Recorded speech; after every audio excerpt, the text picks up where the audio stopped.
glad to see all y'all made it out this morning. That's really excellent. Very good. Because I can see all of you here, and know all of you too. And that is a benefit being in a small church. That's what I want to talk about today. Benefits of having a small congregation, a small church. Now, churches come in many sizes. We all know that. Anywhere from 2 people all the way to thousands upon thousands. Some reach even, tens of thousands of members. I think the membership at this at the Joe Oldstein's church is somewhere in the tens of thousands. Now, granted, that's not doing them any favors, but justifying the size of a church can vary depending on who you ask. I would imagine that if anyone were to ask any of us here, do you think a small church is better or a big church is better? We'd probably all say a small church. So we're familiar with it, but that's not the only reason. Small churches have benefits that are often lost in larger churches. Now, the purpose of this lesson isn't to necessarily encourage us to remain small, but is to remind us of the great benefits we have here and the obligations also we have as a small congregation. So, what are some of the benefits? One of my favorite and one of the most important is the strong sense of family we get. Every one of us, we know what's going on in each other's lives. Several of us are in text chains throughout the week. We're keeping tabs with it. Do you really think, now I don't know for certain, but I really feel like it would be pretty hard to have that amount of communication between your entire congregation if you had thousands upon thousands of members. In 1 Timothy 5:1 says, "Do not rebuke an older man," now listen to this, "but exhort him as your father, younger men as brothers, older women as mothers, younger as sisters, with all purity." So what is this saying? Timothy says that we're supposed to be like a family. That's not just a benefit of being in a small church. It's a command. Be like family. Treat your church family as you would your own family. Now, we all have that member of the family. Don't treat them like that member. Treat them like the people you like, right? That's terrible. I'm sorry. Galatians 6:1 says, "Brethren, if a man is overtaken in any trespass, you who are spiritual, restore such a one in spirit of gentleness, considering yourself, lest ye also be tempted." Now listen to this one. This is the crux. "Bear one another's burdens, and so fulfill the law of Christ." Bear one another's burdens. It's your problem too. If somebody in your family, now I'm talking your actual family, somebody in your family is, I'm sorry, I'll try and stay on camera saying it frank. If a member of your family is going through anything trying, you know about it. My aunt over here, she knows every time I'm without a ride to get somewhere because I'm right at her door. She's like, "Come on, let's go." So that's a family thing. Now, I truly believe, though, knowing what I know of her, knowing about her, even if I wasn't family, but just a member of the church, she'd bring me too. Wouldn't? I know every single one of you would do it too. We have this strong sense of family. We need to bear each other's burdens. Now, we also rejoice in each other's happiness too, right? In a small church, it's much easier to know who needs help. Now, it's also easier to see who's missing, right? So when you get back home, call those people, text them, get on the Facebook, say, "Hey, y'all missed the best sermon in the world today." Or something like that. Let's look at 1 Corinthians 12:12. Now, we were talking about this a little bit in Bible class today. In fact, everybody open up with me if you'd like to follow along. 1 Corinthians chapter 12, verse 12. "For as the body is one and has many members, but all the members of that one body, being many, are one body, so also is Christ. For by one Spirit we were all baptized into one body, whether Jews or Greeks, slaves or made free, and all have been made to drink into this one Spirit. For in fact, the body is not one member, but many. If the foot should say, because I am not a hand, I am not of the body, is it therefore not of the body? If the whole body were an eye, where would the hearing come from? If the whole were hearing, where would be the smelling? But now God has set the members, each one of them, in the body, just as He pleased. Remember that part. Just as He pleased. And if they were all one member, where would the body be? But now indeed there are many members, yet one body. It's a recurring theme. And the eye cannot say to the hand, I have no need of you, nor again the head to the feet, I have no need of you. No, much rather those members of the body which seem to be weaker are necessary. And those members of the body which we think to be less honorable, on these we bestow greater honor. And on our unpresentable parts have greater modesty. But our presentable parts have no need. But God composed the body, having given greater honor to that part which lacks it, that there should be no schism in the body, but that the members shall have the same care for one another. And if one member suffers, all the members suffer with it. Or if one member is honored, all the members rejoice with it. Now you are the body of Christ, and all members individually. That's some pretty good stuff. That is so encouraging. We've got it pretty good here at Splendora. We really do. A lot of times we can just take it for granted, but we're all so close as friends. I've been to several different churches, and it's just, they just don't have what I feel like we have here. You know? It gives us an opportunity to grow. Functioning as a body in unity, it's far easier in a small church than a large one. It's easier to know which one of us is sick, or hurting for that matter, happy about different things, accomplishments your kiddos have done, fishing trips, lake days. It's all easier to know about this stuff and be excited about this stuff because we love one another. And you are our family, so we hurt when each other hurt. We also get excited when we're having a good time, right? The opportunity to grow. In a small church, there's greater need for every person to get involved. We do pretty good here.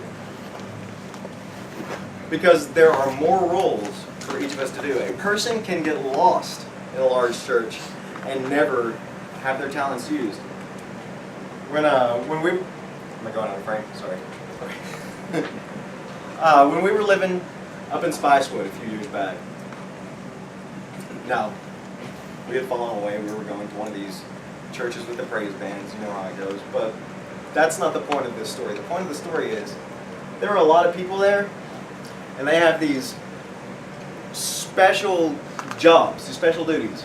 They have door greeters, kind of like Walmart. But I mean, it's a good idea. It's a large church, so you have somebody standing there greeting you, saying, "Hey, glad you could come." All right. Now, the same two people, we went to this church for over a year. The same two people were the greeters. Every Sunday, they looked at us like they didn't even know us. Like they didn't even know us. So while it could seem like, they're doing all the motions, they're going through all the motions and everything, it's just people get lost. They never know. And now, granted, it being a denominational church, it's got a lot of things going wrong for it. Anyway, but if it were at a Church of Christ, if it was at a gospel church, and the same thing was going on, That wouldn't be right, would it? That would just feel awful to go to a church every Sunday, every week, and they still look at you like you're a visitor. Visitors are fine, it's cool. But here, we all know that we're with one another. I'm not going to look at Mike back there and be like, who is that guy? I've seen him every week, but who is this guy? It's easier to get over that in a small church. But there's greater need. At a large church, they usually have a large rotation between song leaders, Bible class leaders, leading prayer service, serving on the Lord's table. And now once again, for as small a congregation as we are, we've got it pretty darn good. We have several of us that will preach and teach and work.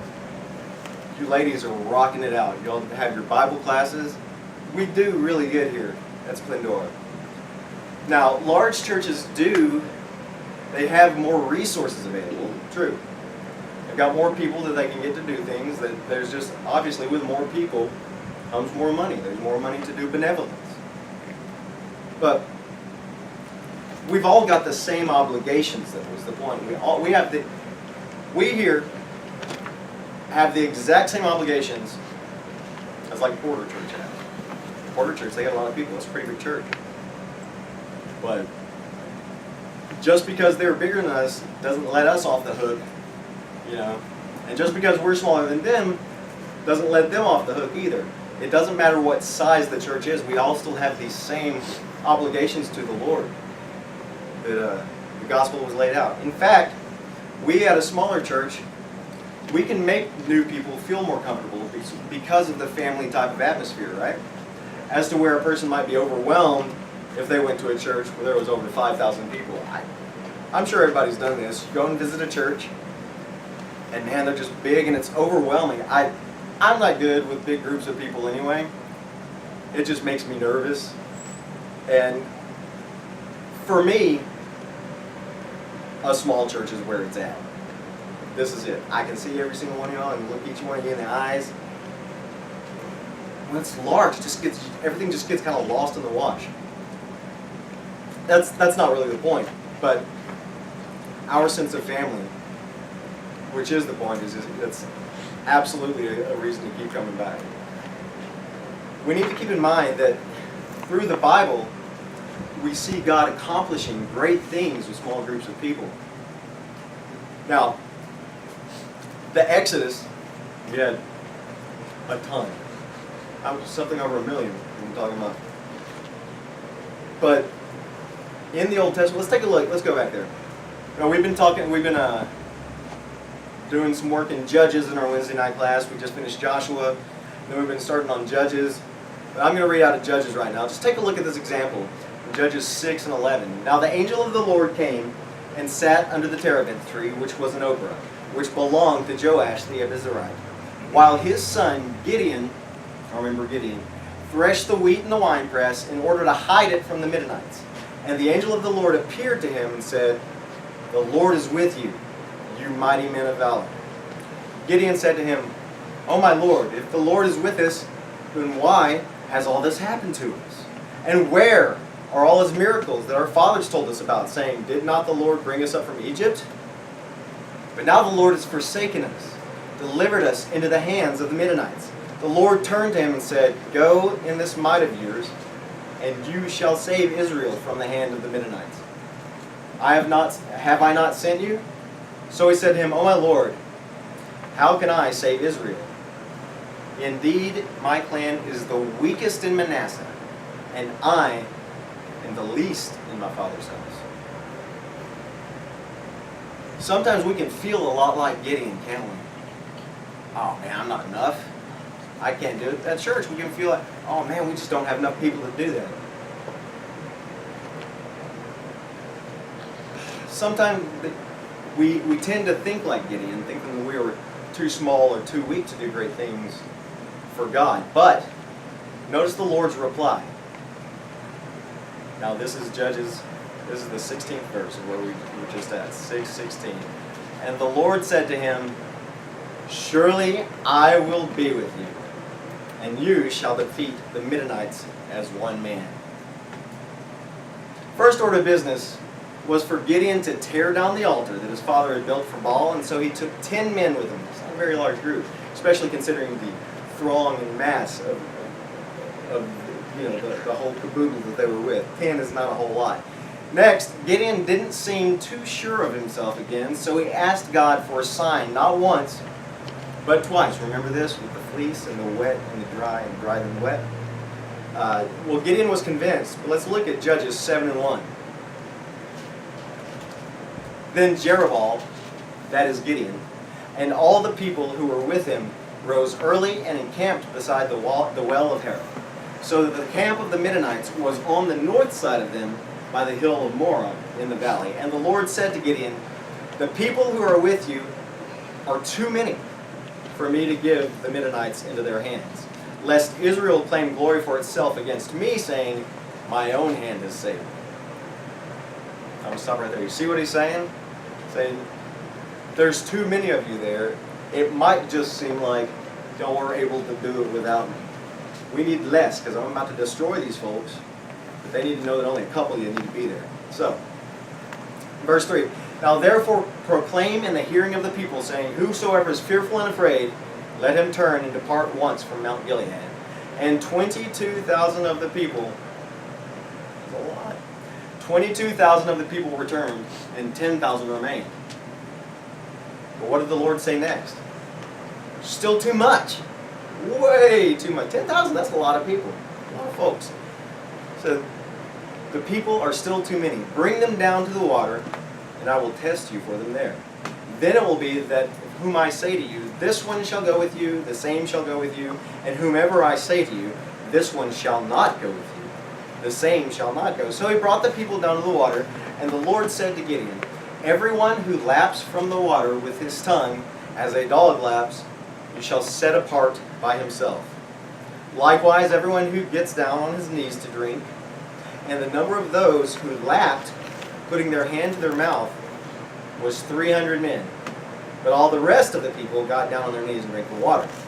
So then the Lord said to Gideon, by you 300 men who lapped, I will save you, and deliver the Midianites into your hand. Let all the other people go, every man to his place. Now I just noticed something there that I hadn't really thought about much. Remember this movie 300, right, about the Greeks and the Spartans and all this stuff? Wonder, because this is, this is old. This is really old, a lot older than that history. So I wonder if maybe this is kind of where maybe some of that came from. 300, it could be. I don't know. Think about it. So you remember at first Gideon thought that he was too small and too weak. Now God is telling him that there are too many people. So he narrows them down to 300, and now they've got, you know how many Midianites there were? They were going up against about 135,000 of these guys that just wanted to tear them up. Only 300. So the story goes, this small group, this 300 men, wiped out the Midianites, and they saved Israel. This gives a whole new meaning to the phrase that all things are possible through God, right? And that's break that down. What is that? Is that like 900 people, some odd, 1,000 people per? One guy, you got to take on 1,000 people. Now I don't care how tough you are. You don't need a little help from the Lord to get that much work done.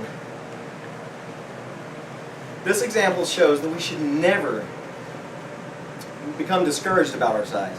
Instead, it shows us that we can make a difference, and we can do great things for God's kingdom if we will simply just put our faith and trust in God and realize that He is on our side and that we can do all things through Him. So, there's many things we can do. What can we do as a small church to help us grow? Well, fellowships, visitation programs, talk about our gospel meetings that we have. Man, I think we grow when we do that, don't you, Chase? I mean, that's a growing thing, you know. That's a lot of fun. That's a lot of fun in one day getting a lot of Bible from several different perspectives. That allows you to grow, because if you have, for instance, like the one we did on baptism. Each one of us did a sermon about baptism, but it all had a little bit of a different thread running throughout, and that helped you grow because it helps you to see things in ways that you might not normally see. Another way we can grow is through visitation programs.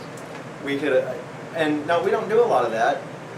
Not to say that we couldn't, but I mean, that might be a good thing to do. Go visit people that are shut in, can't come out to see us.